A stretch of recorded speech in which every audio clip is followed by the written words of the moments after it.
খর্বাকৃতির মানুষ পিগমিরা পৃথিবীর বিভিন্ন স্থানে ছড়িয়ে ছিটিয়ে আছে, তবে এদের বেশিরভাগই বাস করে আফ্রিকার ঘন জঙ্গলে। আফ্রিকার কঙ্গো ও ক্যামেরুনের জঙ্গলে বাস করে অধিকাংশ পিগমি উপজাতির মানুষ।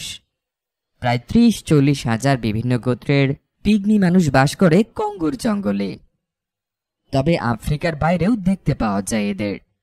দক্ষিণ এশিয়া এমনকি অস্ট্রেলিয়ার মাটিতেও আছে এদের অবস্থান। মালয়েশিয়া, পাপুয়া নিউগিনি, ফিলিপাইন দ্বীপপুঞ্জ এবং আন্দামান নিকোবর দ্বীপপুঞ্জের বিভিন্ন স্থানে দেখা পাওয়া যায় খর্বাকৃতির এসব মানুষের। পূর্বে বলেছি, পৃথিবীতে আদিমতম জনগোষ্ঠী হল পিগমিরা। নব্যপ্রস্তর যুগ থেকেই ইতিহাসে এদের সন্ধান পাওয়া যায়। পিগমিরা প্রায় 30,000 বছরের পুরনো জনগোষ্ঠী। একেবারে শুরু থেকে এদের আবাসস্থল হল বন জঙ্গল। বনই এদের আবাস, আবার বনই এদের জীবিকা। তাই যে কোনো মূল্যে সবুজ বনাঞ্চল রক্ষা করতে চায় পিগমিরা। কিন্তু বনাঞ্চল ধ্বংসের কারণে পৃথিবীব্যাপী পিগমিদের অস্তিত্ব আজ সংকটের মুখে।